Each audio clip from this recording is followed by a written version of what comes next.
Business updates చూద్దాం. దేశీయ stock మార్కెట్లో నష్టాలు ప్రారంభమయ్యాయి. సెన్సెక్స్ నిఫ్టీ నష్టాలు ట్రేడ్ అవుతున్నాయి. Infosys, LTI, Mindtree, HCl tech, ITC, Asian paints షేర్లు లాభాలు ప్రారంభం కాగా power grid corporation, BPCL, Hindalco, UltraTech cement, Tata steel షేర్లు నష్టాల్లో ట్రేడ్ అవుతున్నాయి.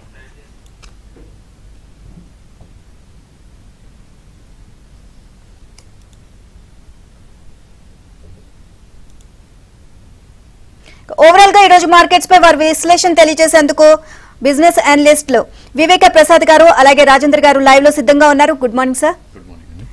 Good morning sir. Sir Prasad గారు, మామూలుగా అయితే సార్ కంపెనీల రిజల్ట్స్ రావడంలో స్పీడ్ పెరిగింది కదా, ఇప్పుడు వరకు వచ్చిన రిజల్ట్స్ వస్తే ట్రెండ్ లో ఏదైనా మార్పు కనపడిందా సార్? కొద్దిగా కనపడుతుందండి. ఎందుకంటే మొన్నటి వరకు డిసప్పాయింటింగ్ గా ఉందనుకున్న న్యూస్ ఇప్పుడు కొద్దిగా ఫేవరబుల్ గా కనపడుతుంది మనకి. For example 88 companies result declare చేస్తే 56 పెరిగాయి, అంటే 63% దాకా పెరిగాయి. పైగా పెరిగిన ప్రాఫిట్ కూడా అంతకుముందు 2% ఉంటే 4% దాకా రావడం, పాలు ఇచ్చిన వాటిలో కూడా 7.2% కొద్దిగా అట్రాక్టివ్ గానే కనపడుతుంది. ఓవరాల్ గా it looks good. And sir normal గా అయితే మనం చూసినట్లయితే కనుక కొద్దిగా ఇంప్రూవ్మెంట్ వచ్చిందని మీరు చెప్తున్నారు. ఇప్పుడు వరకు వచ్చిన రిజల్ట్స్ వస్తే ఏ ఇండస్ట్రీలో అంటే మంచి స్కోప్ కనబడుతుందని అనుకోవచ్చు అంటారు?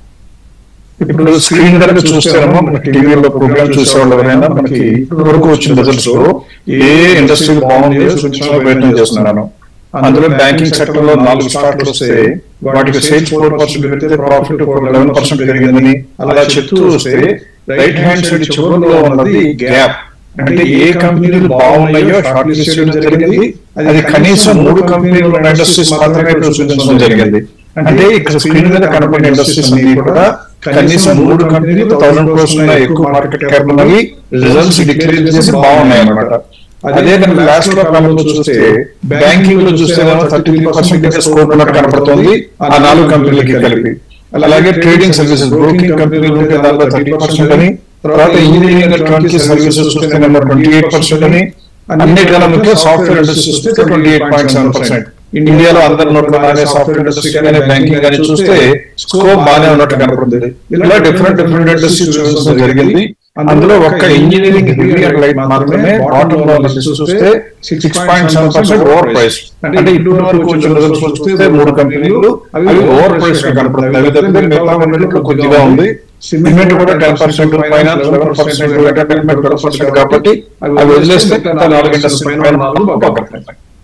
Okay sir. సార్ రాజేంద్ర గారు, అండ్ నార్మల్గా మార్కెట్స్ మనం చూసినట్లయితే సార్ 4 రోజుల నుంచి అట్లా పెరుగుతుంది, మళ్ళీ తగ్గుతుంది, మళ్ళీ పెరుగుతుంది, ఇట్లా మామూలుగా మళ్ళీ తగ్గిన తర్వాత మళ్ళీ వెంటనే పుంజుకుంటుంది.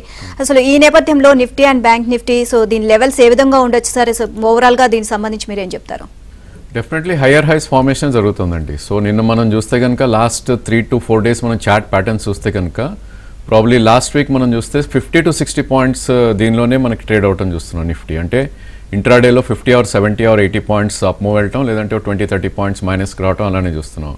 బట్ నిన్న అనూహ్యంగా మనం చూస్తే కనుక ప్రాబ్లీ 50, 60, 70 పాయింట్స్ అనేది కాస్త ఆల్మోస్ట్ లోస్ నుంచి 300 పాయింట్స్ దాకా వెళ్ళటం చూసాం. సో ఎప్పుడైతే ఇలాంటి మూవ్స్ వస్తాయో, నేను అందులో కూడా వీక్లీ ఆప్షన్స్ ఎక్స్పైర్ ఉంది నిఫ్టీకి కాబట్టి, and next week monthly options కూడా ఉంటుంది కాబట్టి ఇలాంటి మూవ్స్ కామన్ ఆ రోజు.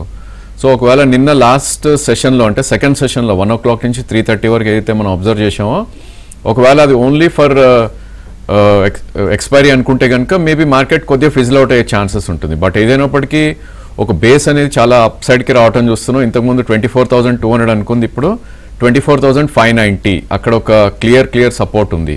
ఇన్ కేస్ అది బ్రీచ్ అయింది అంటే కనుక 24,223 20-day మూవింగ్ యావరేజ్. సో మనకి ట్యూస్డే రోజు బడ్జెట్ ఉంది కాబట్టి వాలటాలిటీ ఉండే ఛాన్సెస్ ఉంది. బట్ ఈ రేంజ్ వస్తే కనుక దీన్ని మనం డిమాండ్ జోన్ ఉంటాం 24,600 and 200 మధ్యలో. ఐ థింక్ అక్కడ బై చేసే ప్రయత్నం చేయాలి. ఇక బ్యాంక్ నిఫ్టీ అండర్ పర్ఫార్మెన్స్ అయితే కొనసాగుతుంది. ఎందుకంటే మనకి లాస్ట్ ఫ్రైడే ఏదైతే హై ఫామ్ అయిందో 52,794. ఇన్ఫ్యాక్ట్ నిన్న నిఫ్టీ ఒక న్యూ హై వచ్చి 300 పాయింట్స్ లోస్ నుంచి పెరిగినప్పటికీ bank Nifty Friday high breach కాలేకపోయింది. సో నిన్నటి హై 52,782. సో ఇలాంటి టైంలో బ్యాంక్ నిఫ్టీలో ఐ థింక్ లాంగ్స్ ఉంటాం, it's not a great idea. But still bank నిఫ్టీకి మనకు సపోర్ట్ పాయింట్ చూస్తే కనుక అరౌండ్ 52,046 దగ్గర ఒక మంచి సపోర్ట్ పాయింట్ ఉంది. సో అక్కడ I think 1 should try to by అనే చెప్తాను. ఈవెన్ బ్యాంక్ నిఫ్టీ కూడా 2 ఇండిసెస్ కూడా బై ఆన్ డిప్సే. బట్ ఈరోజు ఏంటంటే నిఫ్టీ ఎక్కువ పడకపోవడానికి కారణం ప్రాబ్లీ మనకి ఐటీ ఇండెక్స్ ఏదైతే ఉందో అది కొద్దిగా హోల్డ్ చేస్తుంది. నేను వచ్చిన ఇన్ఫోసిస్ తోటి probably IT sector is holding Nifty అని చెప్పుకోవచ్చు.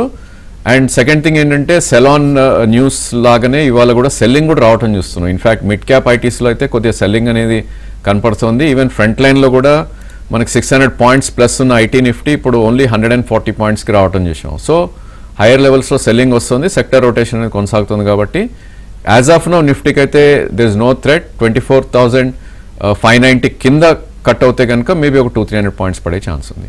అండ్ సార్ సాఫ్ట్వేర్ ఇండస్ట్రీ కూడా తిరిగి పుంజుకుంటుంది కదా, సో ఇదే కంటిన్యూ అవ్వచ్చు అంటారా? అండ్ టెక్నికల్గా చూసినట్లయితే కనుక ఏ కంపెనీలు కొనుక్కోవడం బెటర్ అంటారు ఇప్పుడు? నిన్న మనం చూస్తే కనుక ప్రాబ్లీ ఐటీ ఇండెక్స్ వైజ్ మనం వెళ్ళి చూస్తే కనుక 40,000 ఇంతకుముందు హై 39,600-700 ఉన్న ఐటీ నిఫ్టీ నిన్న మనకి 40,000 క్రాస్ అయింది ఫస్ట్ టైం. ఈరోజు ఇన్ఫాక్ట్ 40,600 కూడా హై ఫామ్ అవటం చూసాం. సో ఇలాంటి బ్రేక్అవుట్స్ వచ్చినప్పుడు ఈజీగా 10-12% in the next couple of క్వార్టర్స్లోనే పెరిగే ఛాన్సెస్ ఉంటుంది. అండ్ దట్స్ ఎ బిగ్ 10-15% అనేది ఓవరాల్ బ్రాడ్ బేస్ ఇండెక్స్ మనం చెప్పుకుంటే కనుక.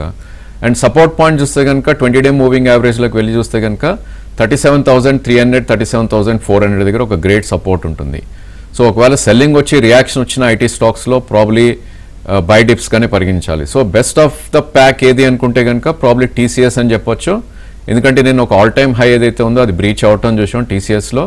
మేబీ రానున్న రోజుల్లో ఇన్ఫోసిస్ అండ్ విప్రో కూడా అయ్యే ఛాన్సెస్ ఉంటుంది మేబీ ఇన్ ద నెక్స్ట్ 1-2 క్వార్టర్స్లో. సో ఫ్రంట్ లైన్లో ఈ 3 stocks one should try to pick up. And mid క్యాప్స్లోకి మనం వెళ్ళి చూస్తే కనుక KPIT is among the lead pack. So ఆ స్టాక్ని కూడా డిప్స్లో బై చేసే ప్రయత్నం చేయాలి. అండ్ ఎంఫసిస్ అండ్ పర్సిస్టెంట్ కూడా ప్రాబ్లీ ఐ థింక్ 5-8%. ఈరోజు ఆల్రెడీ పర్సిస్టెంట్ 5% కరెక్షన్ రావటం చూసాం. అండ్ దీనికి గుడ్ సపోర్ట్ అనేది అరౌండ్ 4,200 దగ్గర ఉంటుంది. Current market price 4,600. In case ఆ లెవెల్ వస్తే కనుక 1-2 క్వార్టర్స్ వ్యూలో one should try to accumulate or buy అని చెప్పుకోవచ్చు. సార్ ప్రసాద్ సార్, మామూలుగా మనం ప్రోగ్రామ్ చూసే వారి కోసం ఇప్పటి వరకు వచ్చిన రిజల్ట్స్ చూస్తే ఏ కంపెనీలు కొనుక్కోవడానికి అనువుగా ఉన్నాయని చెప్పొచ్చు అంటారు? అంటే సాఫ్ట్వేర్ ఇండస్ట్రీ ఆల్రెడీ రాజేంద్ర గారు కొద్దిగా కవర్ చేశారు కాబట్టి ఇప్పుడు నేను చూపిస్తుంది ఏంటంటే మన స్క్రీన్ మీద ఏ కంపెనీలు డిఫరెంట్ ఇండస్ట్రీస్ కూడా ఇంక్లూడింగ్ సాఫ్ట్వేర్ కూడా చూపించడానికి ప్రయత్నిస్తున్నాను.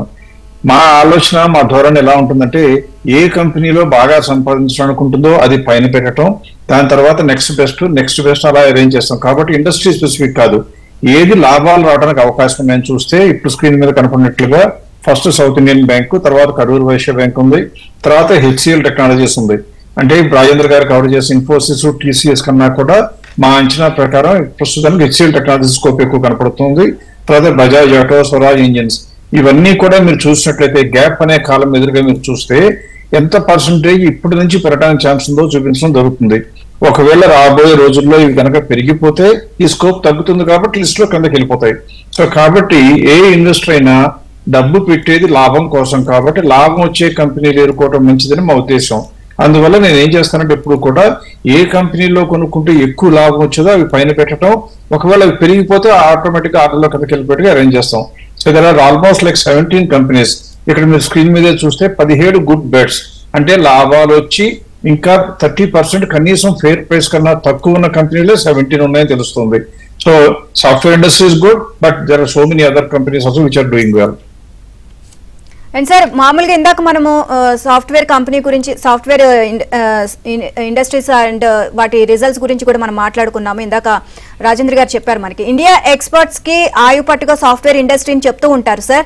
సో రిజల్ట్స్ కూడా ఈ కంపెనీలే అర్లీగా అనౌన్స్ చేస్తూ ఉంటాయి. ఇక ఆ ఇండస్ట్రీ పరిస్థితి ఇప్పుడు ఎలా ఉంది అంటారు మీ ఉద్దేశం ప్రకారం? ఎలా ఉందంటే ఇప్పుడు కనుక ఒకసారి స్క్రీన్ మీద చూస్తేనమ్మా, ఇప్పుడు సాఫ్ట్వేర్ ఇండస్ట్రీలో కొద్దిగా కనుక మినుకుమనే ఆశ కనపడితే ప్రజలందరూ విపరీతంగా పడిపోతారు దానిలో, అంటే బాగా కొంటారు. ఫర్ ఎగ్జాంపుల్ ఇప్పుడే కనుక చూసినట్లయితే సాఫ్ట్వేర్ ఇండస్ట్రీ దాదాపుగా బాటమ్ అయిపోయిందనుకుని లాస్ట్ 90 days లో చూస్తే, అంటే June 4th నుంచి ఇప్పుడు వరకు కనుక చూసినట్లయితే, అంటే నిన్న ఈవినింగ్ వరకు 28% పెరిగింది. అదే నేను రెడ్ కలర్ లో బాక్ లో వేయడం జరిగింది. అంటే ఈ 90 days లో చూస్తే కేవలం 1 month లోనే 1 month 15 days లో 30% ఇండస్ట్రీలో మొత్తం కలిపి మార్కెట్ క్యాప్ పెరిగింది. 52 కంపెనీస్ ఉంటాయి. సో మీకు అర్థం చేసుకోవాల్సింది ఏంటి, by highest market cap 43,60,000 crores ఉంటే ఇప్పుడు కూడా 43,47,000 crores, అంటే దాదాపుగా పీక్ లోనే ఉంది ఇప్పుడు కూడా. So this industry is doing very well. కాకపోతే అందులో అడుగుతారు అందరూ కూడా సాఫ్ట్వేర్ ఇండస్ట్రీస్ లో ఏం కొనుక్కోవచ్చు అండి అంటారు. మళ్ళీ సేమ్ సిస్టమ్, మీరు అన్ని కంపెనీలు అడిగినా అదే ఆర్డర్ లో ఉండాలి, సాఫ్ట్వేర్ ఇండస్ట్రీ అడిగినా కూడా అదే ఆర్డర్ లో ఉండాలి.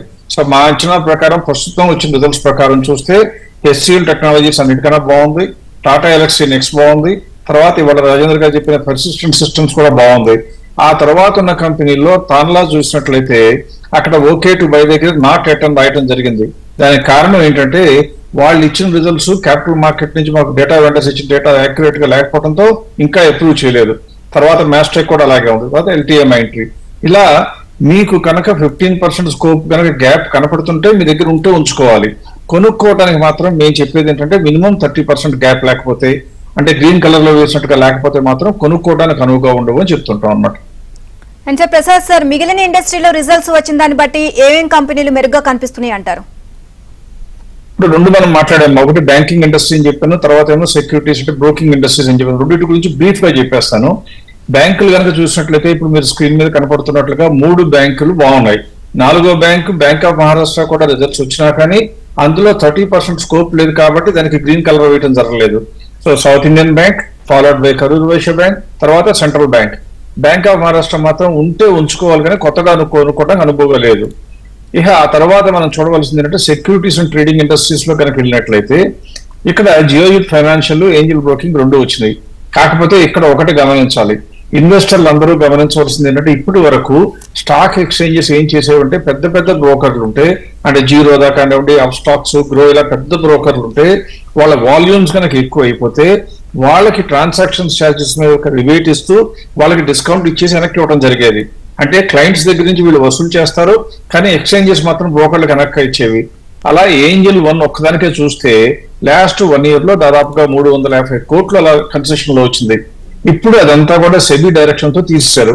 కాబట్టి ఇవాళ మనకు రిజల్ట్ బాగున్నా కూడా మన లెక్క ప్రకారం మామూలుగా చూస్తే, అంటే ఇప్పుడు జరిగిన చేంజెస్ నోటీస్ చేయకపోతేనేమో బాగుంది, కానీ జరిగిన చేంజెస్ కొద్దిగా నెగిటివ్ గా ఉన్నాయి. కాబట్టి ఏంజిల్ బ్రోకింగ్ జియోజిత్ వాళ్ళ 31-33% కనపడినా కొనబోయే ముందు కొద్దిగా మనసులో ఉంచుకోవాల్సింది ఏంటంటే ఆ ఇంపాక్ట్ ని మిటిగేట్ చేసే చర్యలు ఏమైనా చేస్తారా అంటే వీళ్ళు బ్రోకరేజ్ రేట్ పెంచుకుంటే అది కరెక్ట్ అవుతుంది, లేకపోతే మాత్రం కొద్దిగా మేము అంశారు అంటే కొద్దిగా వెయిట్ చేయవలసిన అవసరం.